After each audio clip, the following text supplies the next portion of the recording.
Ser podcast. Hola, buenos días. Soy Juan José Millás. Espero que estéis bien. Quería recomendaros el podcast de esta semana que trata sobre un reportaje que hemos hecho Paqui Ramos y yo sobre los perros guías de la ONCE. Vemos todo el proceso desde que nacen hasta que es entregado al usuario después de haber realizado casi una carrera universitaria. Por eso, cuando un perro se le considera apto, se dice que está graduado. Es apasionante, no os lo perdáis. Teníamos situaciones de que nos llamaba el usuario. Un gato. Un gato. Claro. Se ha puesto como loco. Tenemos aquí gatos para que se adapten, claro, porque imaginaos que esta respuesta de nerviosismo da en la calle, que pasa un gato. Entonces va con el usuario y podemos tener problemas. Claro. Los gatos tienen su trabajo. Viven como Claro, yo Dios, pensé que era la mascota del centro, pero no. Tienen que sufrir este tipo de agobios y de acosos porque lo utilizamos para esto, ¿no? Para comprobar que los perretes no tengan un exceso de instinto de caza, porque luego es un problema a la hora de trabajar con un usuario. Bueno. Mi miau. Uy, corre. We've been gone for such a long time that I'm almost afraid to go home. A long road is a long, dragged out imagination where things can go wrong, but we keep rolling on.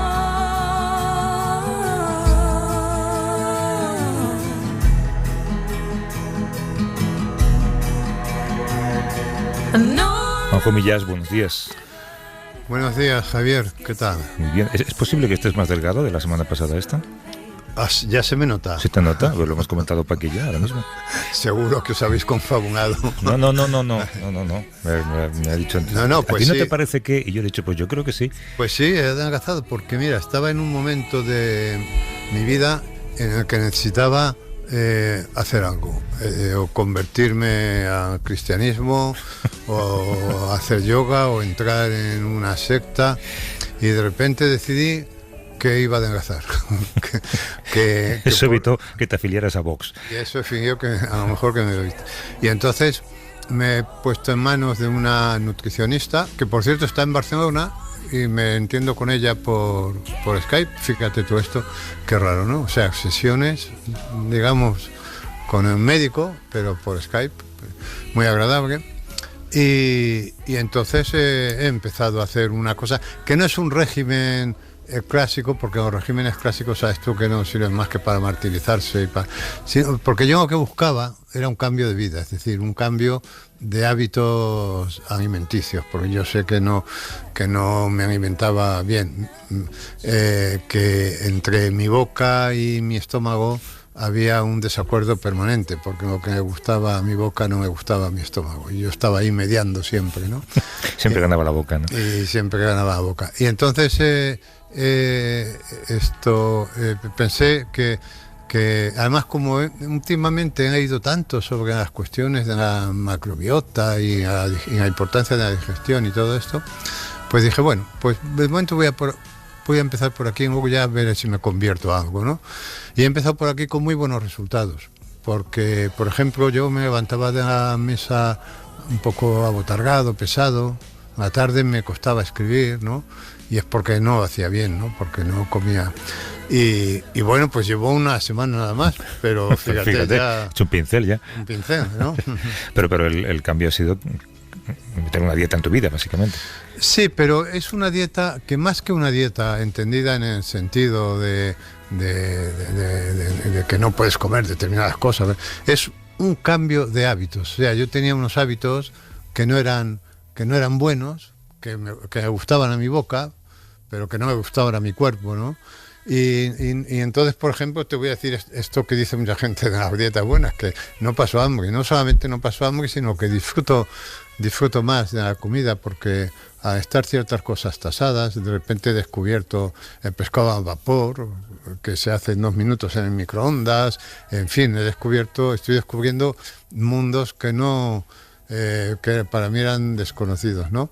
Y creo que esto va creo que va a ser importante para mí, porque la gente me decía, pero si no estás gordo, porque no es verdad que estaba con 83 kilos, ¿no? Unos 70, pues tampoco es, pero no estaba yo a gusto, pero sobre todo no estaba a gusto con la relación que tenía con esa cosa que llamamos alimentación, y tenía que cambiar algo en mi vida.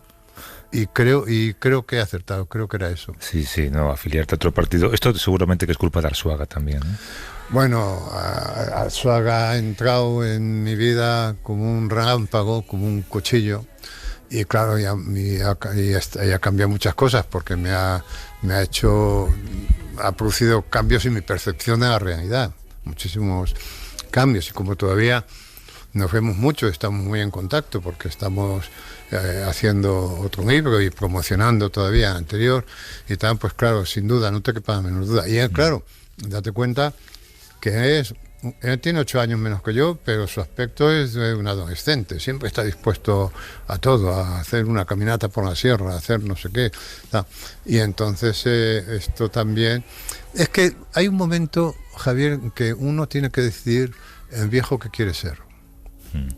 Y entonces tú te das cuenta, me lo decía la nutricionista, que hay viejos gordos o viejos delgados, que no hay viejos, digamos, en equilibrio. Hay, pero que lo normal es que y entonces tú tienes que decidir si quieres ser un viejo gordo o un viejo delgado. Y en esa elección metaforiza muchas cosas, ¿no? Esa elección metaforiza muchas más cosas, porque ser un viejo gordo, en cierto modo, metaforiza abandonarse, sentarse en el sofá ya para vivir en él, y mientras que un viejo delgado es un viejo activo, es un viejo... Es decir, tenemos pocos modelos de viejo, entre otras cosas porque los viejos no forman parte ya de la sociedad, hasta tal punto no forman parte de un grupo que mira, que han muerto a miles. Como no salen por televisión, no existen. Sin producir ningún escándalo. Tú imagínate sin los muertos que se han producido en las residencias, en las condiciones en las que han muerto, quiero decir, solos, sin posibilidad de llevarlos eso, víctimas de un triaje espantoso. Si eso hubiera ocurrido con los niños, hubiera ocurrido con adolescentes, incluso con gente de mediana edad, bueno, estaríamos aquí haciendo un examen de conciencia, pero, en fin, los viejos ya te decía hace poco, ¿no?, que en la orden es cuando te dicen, qué bien estás, a mí me dicen muchas veces, qué bien estás, en el fondo hay un poco ahí de reproche, oye, ya deberías estar más viejo, incluso ya deberías estar muerto, o sea, la orden es, muérete. Desaparece, ya, ¿no? ¿no? Y bueno, y tú tienes que enfrentar, o no, pero a mí me apetecida, ya te digo, hay momentos, yo he tenido varios momentos en la vida que he dicho, tengo que introducir un cambio en mi vida porque esto no puede seguir así, ¿no? Y en este momento he introducido este cambio con los resultados espectaculares que están viendo. De los que yo doy fe desde aquí. De hecho, mira, hay una cosa que quería hablar contigo que tiene en parte relación con este tipo de... con este acontecimiento vital al que todos nos conducimos al final, ¿no?, que es el de la muerte. Yo creo que esta semana se ha producido en España una de las noticias más importantes de la última década, con la aprobación de la ley de eutanasia. Nosotros hicimos, lo hemos cubierto mucho, hicimos un gran reportaje sobre ello, tú hiciste un gran reportaje sobre ello también, acompañando a alguien. No, yo no sé si a ti te lo parece, lo primero, y ahora hablamos si quieres de cómo se ha cubierto y de cómo se ha tratado, pero ¿no te parece que es algo de extrema importancia porque nos afecta a todos? Claro, porque por ahí vamos a pasar todos, y se puede pasar bien o mal. Fíjate que nadie puede preguntarse ¿cómo voy a nacer? Porque cuando vas a nacer, que es un momento muy importante, en cierto. Yo creo que son los dos momentos más importantes, el principio y el fin del ser humano, y por eso en algún día decíamos que el ataúd, en cierto modo, es el trasunto del útero, ¿no?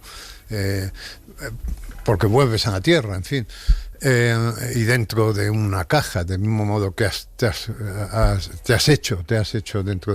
cuajado dentro de una caja también, que es el útero, ¿no?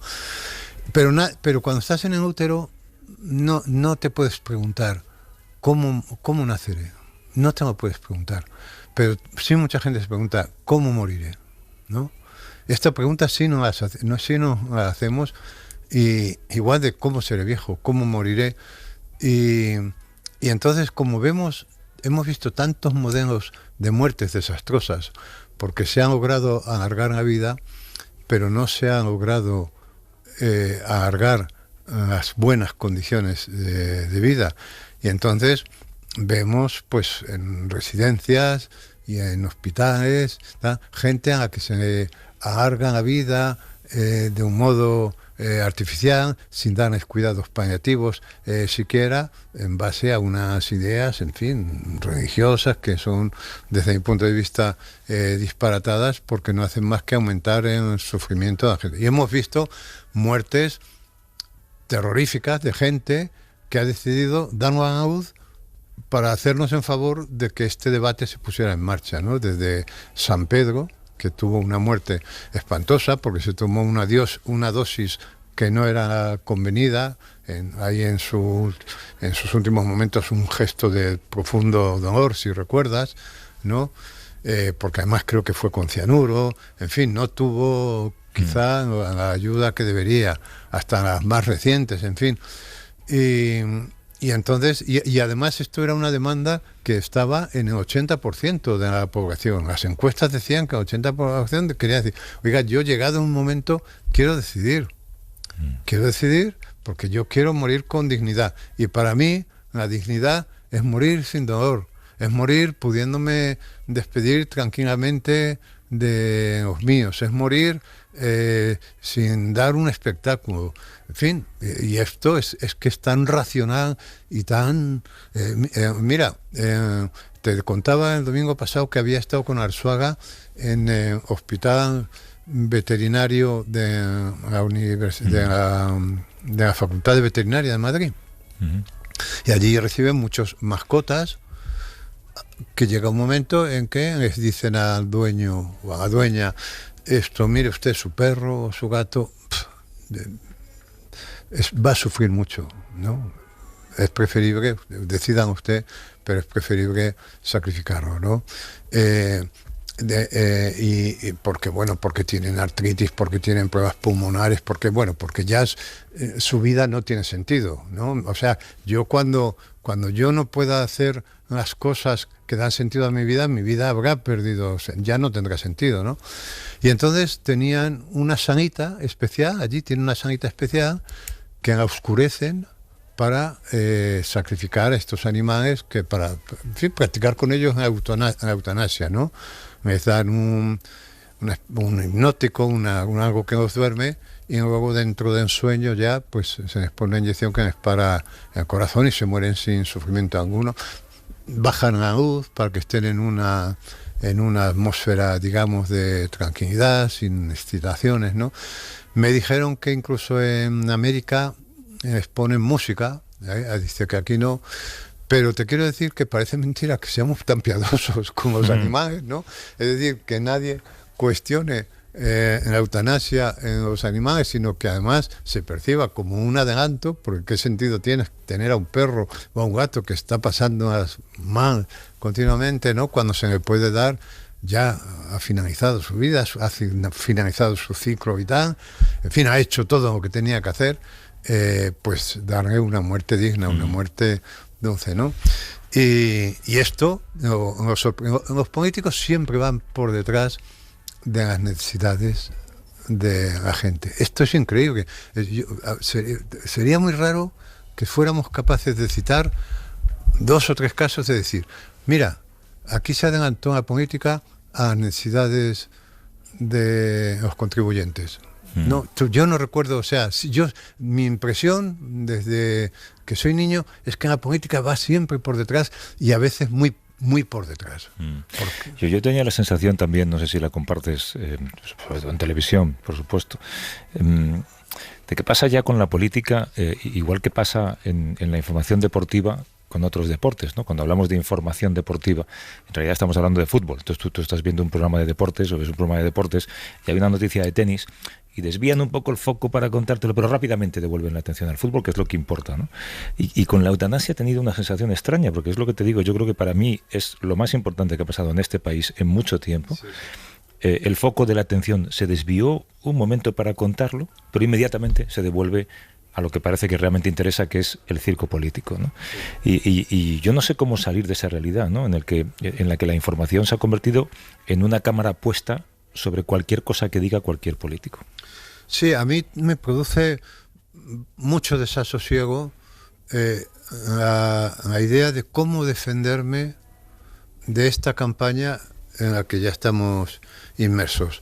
Pero cómo defenderme sin desentenderme. Quiero decir, porque yo no quiero desentenderme de las cosas que me pasan a mi país, que son las cosas que me pasan a la gente. Entonces es muy difícil, porque de repente surge esto de la eutanasia. Bueno, quizás no se le ha dado la importancia que tiene, en el sentido que tú dices, que quizás es una de las leyes más importantes, si no la más importante, de los últimos 10 años. El otro día, fíjate, Rejón, en la sesión de control del Congreso, se sale del guión habitual, de las peleas, de los insultos, y dice, oiga, tenemos un gran problema con la salud mental. Vamos por detrás, la política va por detrás, porque este problema está ahí. Va por detrás. Tenemos 6 psicólogos por cada 100.000 habitantes, que es una cifra, en fin. Y frente a casos que aumentan, frente al consumo bárbaro de fármacos que aumentan, que tratan el síntoma, pero que no tratan el problema. Bueno, y esa intervención tan sensata es recibida como fue recibida por este señor del PP, que dijo, vete a un médico, despreciando, como diciendo, tú eres el que está loco, tú eres el que lo necesitas, vete, despreciando a todos los que sufren. Y yo creo que la noticia tuvo más dimensión por este disparatado del PP que dijo esto. Pero eso merecía la pena discutirlo con sosiego, ¿no? Porque es muy importante. Es decir, la gente que en estos momentos está consumiendo ansiolíticos por un tubo porque están mal y no tienen atención, no tienen dónde ir. O dinero para pagarlo. O dinero para pagar a un psicólogo o un psiquiatra privados, ¿no? Entonces, yo tengo la sensación, esto lo hemos comentado de otros modos, yo creo, en alguna ocasión. Yo cuando pienso en programas como Sálvame o como La Casa, Hogar o La Casa, como se llama, el programa este donde encierran todos en una casa, el Parlamento en cierto modo parece eso. La casa donde hay cámaras por todas partes y nos estás viendo cómo se enrollan, se desenrollan, se pelean, se transfugan, ¿verdad? Y entonces digo, caramba, es increíble, porque los guionistas de estos programas, que son guionistas que pretendían hacer un programa de entretenimiento, en fin, con las dosis de morbo, en el peor de los sentidos, que se supone que deben tener esos programas y tal. Estos guionistas no podían imaginarse en la vida que iban a ser los guionistas de la realidad. Estos guionistas están guionizando la realidad. O sea, todo lo que hemos visto esta semana en Murcia parecía un guión extraído del Gran Hermano, de la casa de Gran Hermano. Y retransmitido del mismo modo. Y retransmitido, efectivamente, del mismo modo, de la misma forma, con los mismos vicios, con las mismas virtudes, exactamente. Y claro, en estas situaciones, normalmente, tú lo que haces es, lo que te ves es en la posición de tomar partidos por uno o por otros, o sea, como si no hubiera grises. Quiero decir, como es muy complejo entender cómo van a repartir los fondos europeos, por ejemplo, es muy complejo de entender eso para gente que no tenemos formación económica, aunque alguna cosa sí sabemos, que es un disparate que las ayudas no lleguen hasta agosto. Eso se nos ocurre a cualquiera. Pues entonces decidimos sobre si es más mago Egea que no sé quién, ¿no? Pero ellos juegan a ese tipo de protagonismo que se da en estos programas llamados basura, es decir, el protagonismo de ver quién dice el disparate más grande, quién hace ¿Quién emprende la actuación más disparatada? Si yo me paso de este partido por dinero a este otro, voy a estar en los medios 4 días. ¿Quién consigue que se le mire más? ¿No? ¿Quién consigue que se le mire más? Y entonces a mí lo que me produce asombro es decir, esto, o sea, los guionistas de estos programas estarán pensando, cuando se acuesten, pensar, oye, somos bárbaros, porque nosotros hemos conseguido guionizar la realidad. Son ellos los guionistas de la realidad. Entonces, ¿cómo tú distingues en medio, o sea, cómo tú te defiendes de todo ese barullo, pero sin dejar de ser un ciudadano responsable? ¿Cómo se hace eso? ¿Y cómo te informas o cómo escoges hasta qué punto informarte? O hasta qué límite informarte sin perder el contacto con esa realidad, con lo que decías tú al principio, ¿no? O sea, que yo quiero estar enterado, pero no quiero saberlo todo. No quiero ver esa cámara apuntando las 24 horas. Pero ¿dónde están las fronteras, Javier? Si tú ves, como comentábamos la semana pasada, en primera página de un periódico serio, en la noticia de la entrevista de los duques de Sussex, que es una banalidad de Gran Hermano, ¿tú cómo distingues esto? O sea, tú, vamos, a menos que tengas muchísimo criterio y yo no lo tengo, o tengas complejo de superioridad y yo no lo tengo, más bien tengo de inferioridad, pues pienso, hombre, si esto me lo da el periódico en primera página, será que es importante. Entonces me veo obligado a leer la idiotez de esa entrevista, de esta pareja, de exiliados, en fin, millonarios que van por ahí mostrándose ante todas acá, y de repente te ves obligado a decir, ¿quién lleva razón? ¿Estos o el Palacio de Buckingham?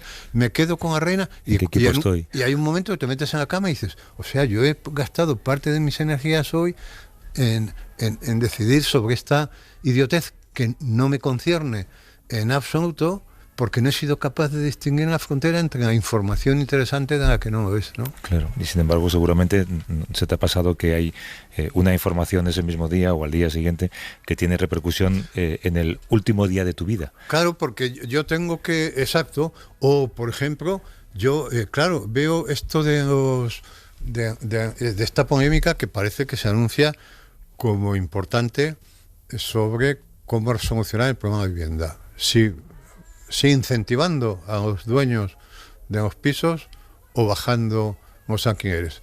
Que ahí sí me parece que hay un debate que es interesante, y es interesante, ya verás por qué, creo yo. Claro, porque evidentemente el miedo del PSOE a bajar los precios de la vivienda es porque ahí tocan un dogma de la ley del mercado,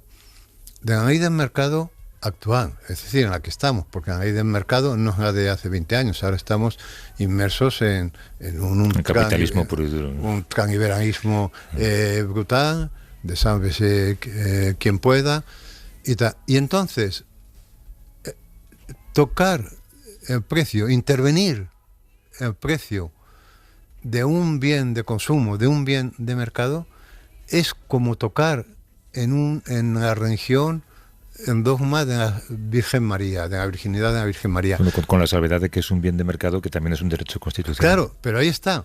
¿Pero qué prevalece ahí? El derecho constitucional, es decir, en la economía tan como está entendida en estos momentos, en un transliberalismo, en fin, exagerado, esto es una religión.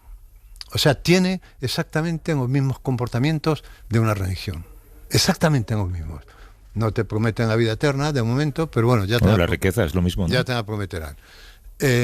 Pero exactamente, y en la rigidez de una religión, es decir, en las religiones clásicas están en un retroceso, pero esta tiene una fuerza tan brutal que cuando se dice algo tan sensato como, oiga, los grandes tenedores de pisos, que son aquellas personas que tienen 300 viviendas, que son fondos, que tienen miles de viviendas, se les puede regular siquiera temporalmente el precio de los pisos. No se les va a arruinar, van a seguir ganando mucho dinero para garantizar algo que está en la Constitución, que es el acceso a una vivienda digna. Y que parece que no hay otro modo, porque no se ha hecho una política de vivienda pública, porque aquí se han vendido las viviendas públicas sin que nadie fuera a la cárcel, que esto es incomprensible. O sea, viviendas que eran de todos, que se habían construido con el dinero de los impuestos de todos, para que hubiera gente que pudiera vivir dignamente pagando a quienes que no le llevaran el 80% del sueldo, se han vendido y nadie ha ido a la cárcel.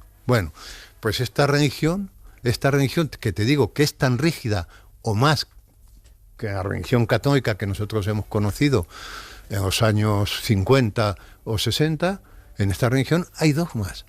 Y un dogma es: no se puede tocar un bien de mercado. Y ya ves cómo aparecen los defensores del dogma, los obispos de esta religión laica, que dicen que nos lanzan grandes amenazas, igual que antes nos decían: si te masturbas irás al infierno.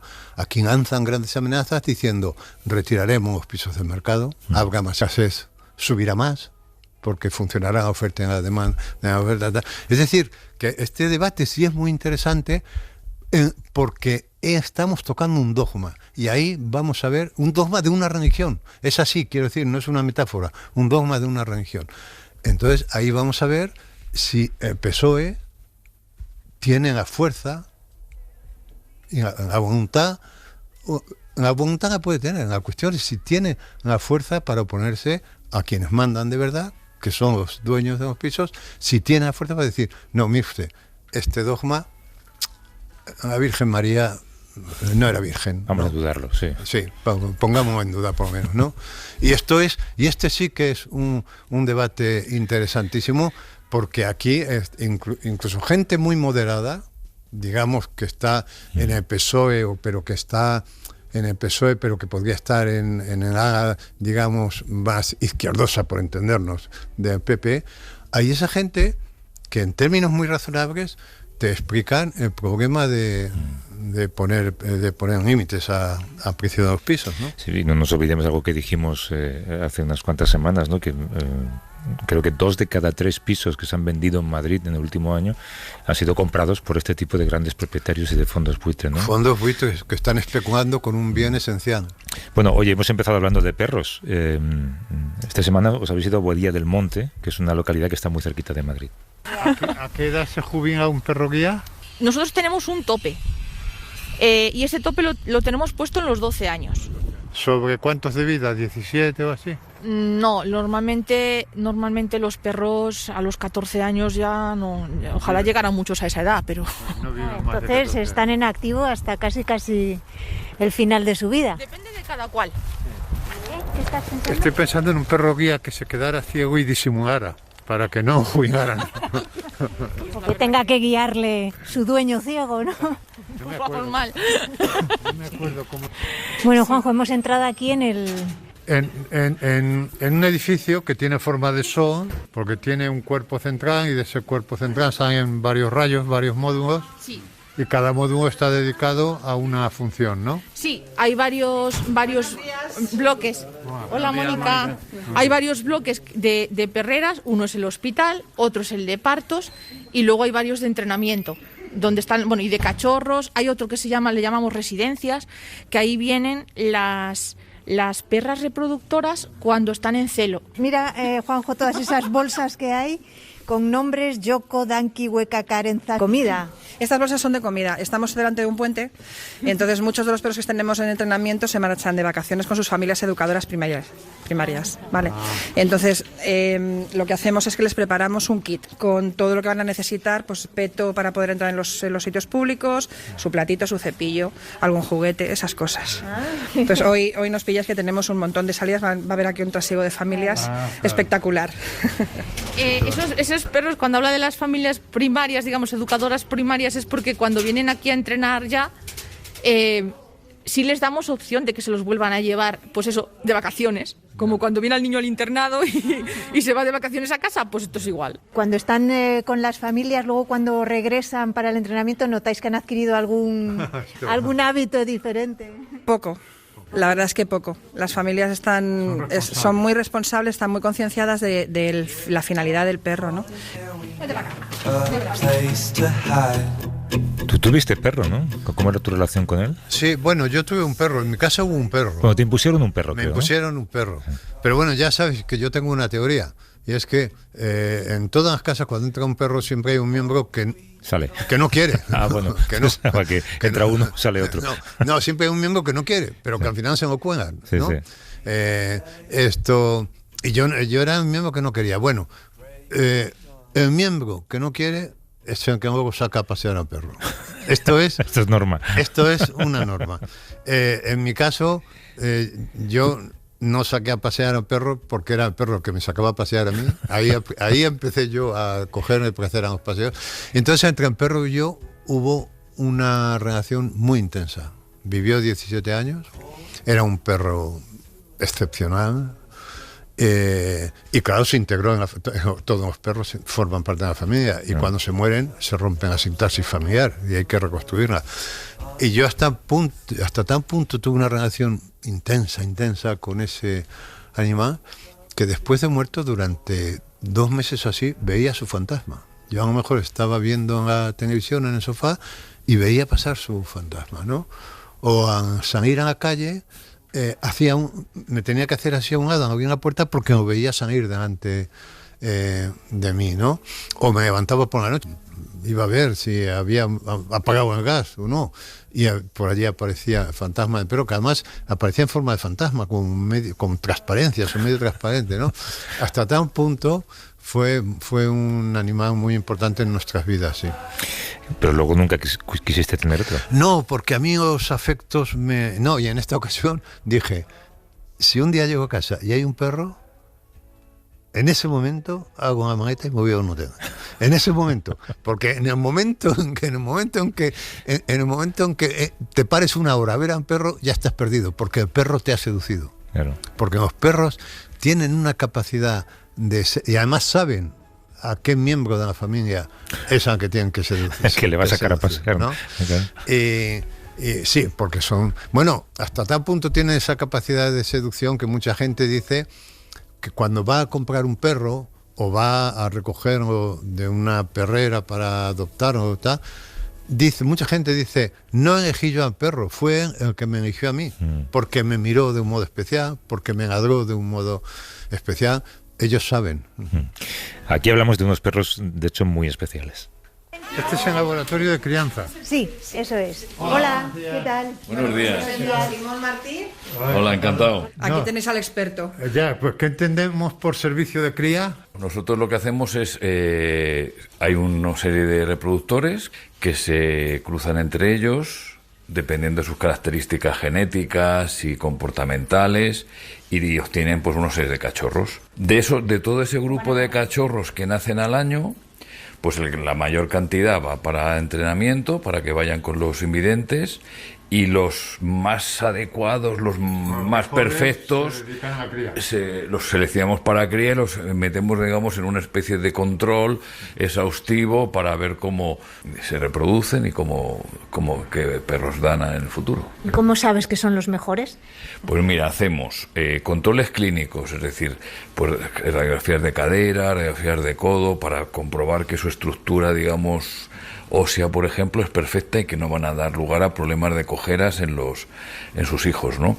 Luego también lo que hacemos son controles metabólicos y luego controles genéticos para que sean libres de patologías. ¿Y un buen comportamiento? Que tengan un comportamiento pues perfecto, en el sentido de que no tengan miedos, no tengan problemas con los ruidos, no tengan pues ciertos tipos de agresión, aunque sea pequeñísima, y que sean dúctiles y que tengan una gran capacidad de aprendizaje y de inteligencia. ¿Y los que no son perfectos? Bueno, perfecto. Claro, es que tal y como los estás pintando es como la búsqueda del perro perfecto, de estructura, de comportamiento, de no sé qué, y el que es un poco más alocado, el que Bueno, a lo mejor sí puede... No, pero ese es el que se dedica... El que se parece más a Juanjo Millán. Ese es el que se dedica a cría, los demás van a los usuarios. Claro. Y luego hay un tanto por ciento que se intenta que sea el más bajo posible, que a lo mejor no son capaces de graduarse. Van a entrenar o no se van a entregar a un invidente, claro. Esos son los que me preocupan a Paqui. Exacto, yo quiero saber dónde van estos. A la familia que lo ha tenido, dices. Que descansa, no es pasar. Yo ya estaba pensando lo peor. Aquí nada de sufrir. Lo que preguntaba yo antes es, ¿se han hecho experimentos genéticos en busca de una raza, digamos, perfecta para este tipo de trabajo? Bueno, lo que hay escuelas, por ejemplo, como la GDBA en Inglaterra, que tienen muchos años de trabajo y tal, que hay un departamento en el que buscan pues nuevas razas que no sea el labrador o el pastor alemán, pero como el labrador, en mi opinión, no hay ninguna. Bueno, nosotros aquí hemos trabajado con una mezcla que se hace a nivel internacional, que es el labradoodle, que nosotros lo llamamos labraniche, que es el labrador con el caniche gigante. Esto es, si lo leí en algún sitio hace. Sí, pero hemos hecho, ¿cuántas? Sí, 2 o 3 camadas. Hace unos años. ¿Y qué resultados están dando? Es bueno. Se hizo sobre todo porque el cruce no tiene, si saca el pelo del caniche, no pierde pelo y luego tiene da mucha menos alergia. Esto era para evitar más alergia. Para usuarios con alto componente o sensibilidad alérgica. ¿Qué hacéis con inseminación artificial? Porque no me imagino cómo se acopla un caniche. El gigante... Se utiliza el caniche gigante, que el caniche gigante tiene una alzada similar al labrador. Puede ser montado Pero hoy en día el 100% lo hacemos con inseminación artificial ya. 100% con inseminación artificial. Y aunque sea un poco morboso, ¿cómo tenéis en esperma de perro? Por manipulación manual. Claro, entonces ya las perras no son montadas nunca. No son montadas, ¿no? ¿No? ¿Para cuántas raciones da una eyaculación? ¿Cuántas raciones da?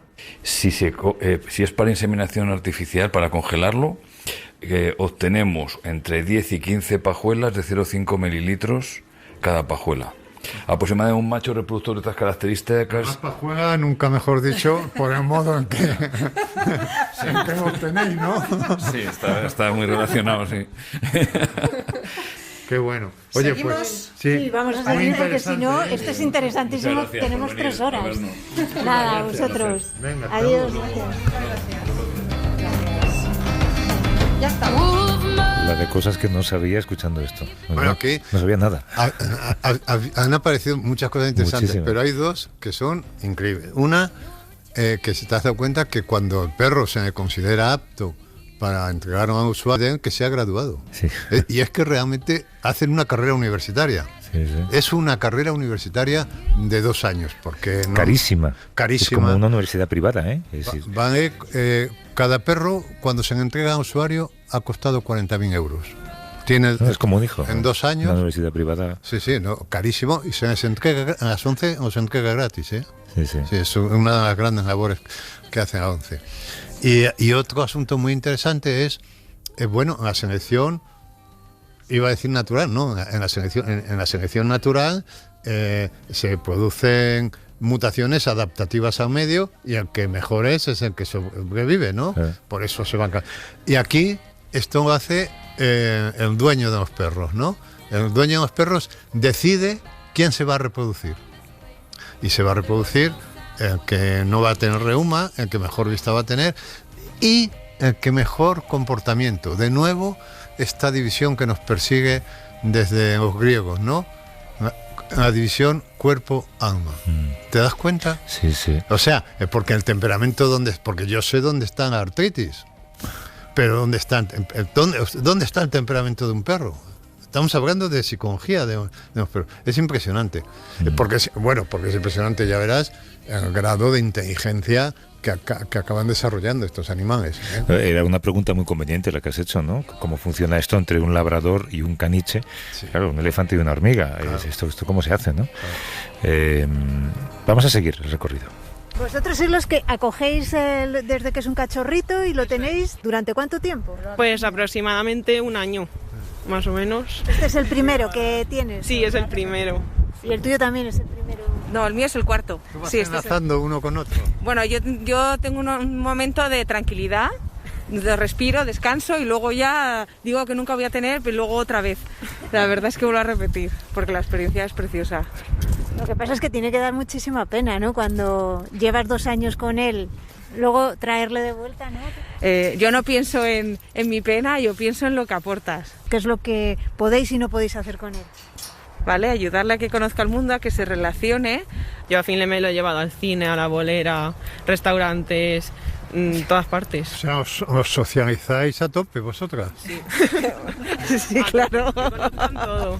¿Y hay ejercicios que tengáis que hacer con ellos o el entrenamiento es exclusivamente aquí? Algunas normas sí, sentarse, echarse, quieto, esperar para que les des la comida. Sí, nos dan un vocabulario que va a ser el mismo para cuando ya vayan a entrenar. Siempre las palabras... ¿Es en español o es...? Siempre en español y es muy curioso porque, claro, realmente es importante, ¿no?, el vocabulario que utilices. ¿Cuántas palabras utilizáis aproximadamente? Sí, unas 15 palabras más o menos, sí.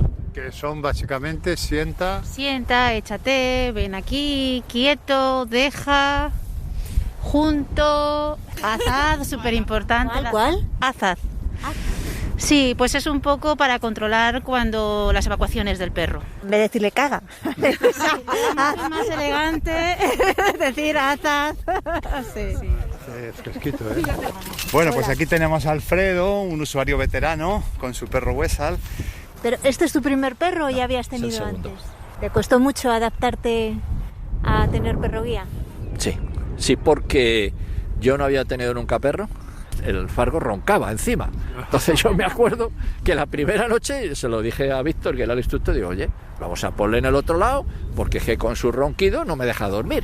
Pero bueno, yo también estaba nervioso, no me había acostumbrado todavía al perro, pero vamos, eso con el paso del tiempo, el poco tiempo, ya te acostumbras a ellos y estás, lo necesitas realmente que esté siempre contigo.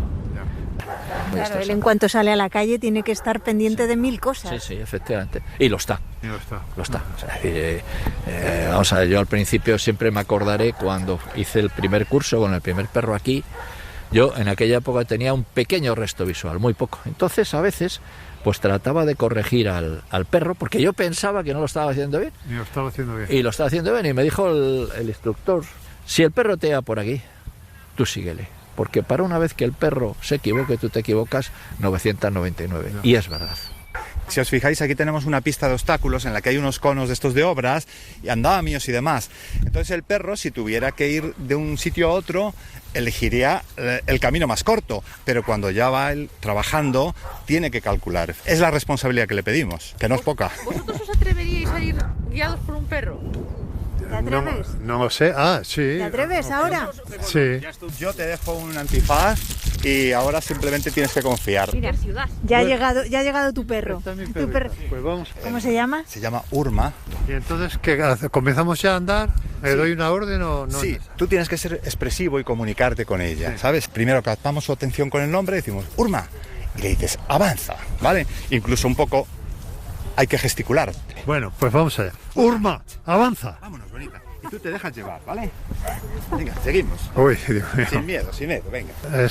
¿Vas seguro? Es muy raro, hombre, seguro, muy seguro. Yo te veo tambaleándote un poco. Sí, ¿no? Te ayudarías ahora en este caso con la correa y tiraríamos para atrás. Le decimos la orden. Atrás, la perra tira por delante de nosotros. Urma, vámonos, bonita. Vámonos. Sigue. Esto es como seguir la ola, ¿no? Un surfista. Exactamente. Vas con las rodillas flexionadas otra vez. Sí, síguela. Fundirse con la ola. Venga, sigue, bonita. Sigue, mi niña. Busca hueco suficiente. Venga, vámonos. Pero dile algo. Urma va en zigzag, ¿no? Sí, claro. Claro, porque va sorteando obstáculos. Va en zigzag. Sigue por aquí. Sigue la... Ay, el árbol. Sigue. Sigue, bonita. ¡Hala! Y los obstáculos aéreos. Los obstáculos aéreos, también el perro si lo visualiza, le cuesta más porque el plano visual del perro es más horizontal que el nuestro. Y una cosa, y va por la calle y, por ejemplo, si se encuentra una caca de perro ¿La esquiva también para que no la pise? Generalmente es asombroso, pero las esquivan como si fuera un obstáculo más, como un charco o una acera que está rota. Las baldosas, pues si pueden, lo esquivan.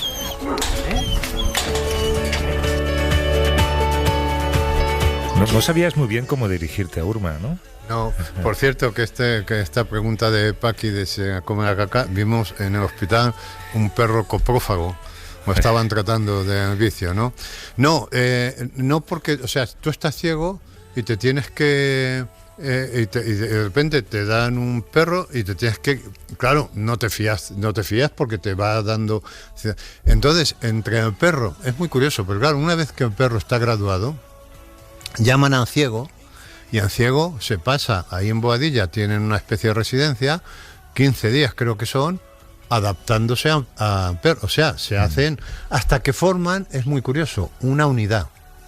Perro y ciego tienen que ser una unidad. Del mismo modo que en la tabla de surf, decía yo, y el surfista tienen que formar una unidad. O el caballo y el jinete. Un mal jinete se va dando con el culo todo el rato en la silla porque no forma parte del caballo. Pues el perro guía igual. El perro guía es una extensión de tu cuerpo y no se equivoca además. Es muy curioso este concepto de la desobediencia inteligente. Es como los militares que se niegan a ejecutar una orden porque la consideran inmoral, ¿no? Ellos, tú le puedes decir sigue por aquí, pero el perro tiene que saber que te tiene que desobedecer, ¿no? Sí, esto es interesantísimo, porque además esto se está trabajando en la inteligencia artificial, por lo visto, ¿no? Claro, el perro hay momentos que desobedece, es lo que llaman desobediencia. Hay cantidad de términos interesantísimos, ¿no? La graduación, en fin, la desobediencia inteligente. Y es que a lo mejor el perro en su camino habitual se ha encontrado un andamio que ayer no había y el dueño me dice sigue, pero el perro comprende que le tiene que desobedecer. Eso es la desobediencia inteligente. Es que tú date cuenta que el perro, cuando pasa por una puerta, por un hueco, tiene que pensar no solamente que sea capaz de pasar él, sino él y el ciego, que mide mucho más que él. Tiene que tener en cuenta que hay un toldo muy bajado en ese etapa con el que el ciego se puede dar. O sea, el talento que tienen que desarrollar estos perros, además es un talento que es increíble porque ellos saben que cuando les colocas el peto, se les coloca el peto, empiezan trabajo. Están trabajando. Son las horas de oficina. Y ahí pueden ver pasar, por esto que se les reprime, ¿no? O sea, pueden ver pasar un gato corriendo que no se inmutan, pueden ver pasar una rata que no se inmutan. En sus horas de ocio seguramente se pondrían frenéticos, pero están trabajando. Están trabajando. Cuando llegan a casa, les quitan el peto, empieza el relajo. La diversión. Y te digo que es increíble lo que hacen, sobre todo con esta raza, que son los labradores, son los principales, trabajan también con pastor alemán, pero mucho menos. Pero te digo que no te lo puedes creer. El grado, además, cuando hablas con el usuario, el grado de confianza que el usuario desarrolla en el perro. Claro, forman una unidad. Dependencia realmente. más que confianza, ¿no? Sí. Cuando María Jesús y Mario son los responsables del centro, que también nos enseñaron más instalaciones, el hospital, donde conociste a ese perro coprófago, no sé. Era un vicio. Sí, bueno, hay que quitárselo. Y también una residencia en la que antes de la pandemia se quedaban los usuarios durante 2 semanas para adaptarse al perro. Me ha hecho gracia porque me he acordado, creo que te lo he contado alguna vez, claro, en el programa también trabajó Carlos López Tapia, que es ciego. Sí. Y Paqui solía acompañarle de un estudio a otro por el pasillo y tal, y siempre se las apañaba para que se diera con todos los cajones abiertos, con todas las puertas abiertas. Y recuerdo que una vez... Se las apañaba en ciego para que Paqui se diera con todo. Se las apañaba Paqui para que no pudiera evitarlo, ¿no? Y recuerdo una vez, vi que los dos se alejaban por un pasillo y Carlos le decía a Paqui, si alguna vez te reencarnas en algo, por favor que no sea un perro guía. En fin, bueno, no te han entrado ganas de tener perro después de esto, ¿no? La verdad es si entra el perro, sales tú. Cuando veían los cachorritos, te dan, porque son tan tiernos y tan seductores. Pero no, ya te digo, no quiero complicar mis afectos más. La sintaxis de la relación. Un abrazo, Juanjo. Hasta luego. Venga, un abrazo.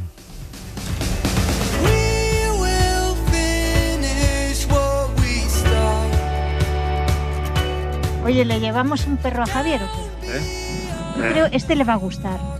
Este pequeñito se lo queda 2 años y así evitamos que se vaya a Washington. Bueno, se lo Tiene que das, quedarse y cuidarlo. se lo das tú, ¿eh? Yo se lo doy, cobarde. Hola, mira. Estos dos se han hecho, se quieren hacer amantes. Far, far beyond.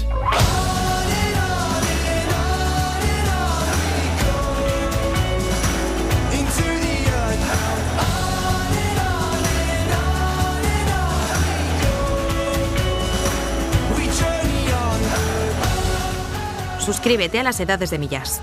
Todos los episodios y contenidos adicionales en la app de Cadena SER y en nuestros canales de Apple Podcast, Spotify, iVoox, Google Podcast y YouTube.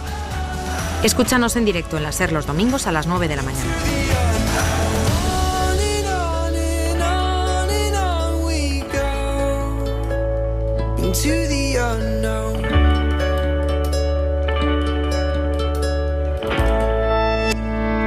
Cadena SER.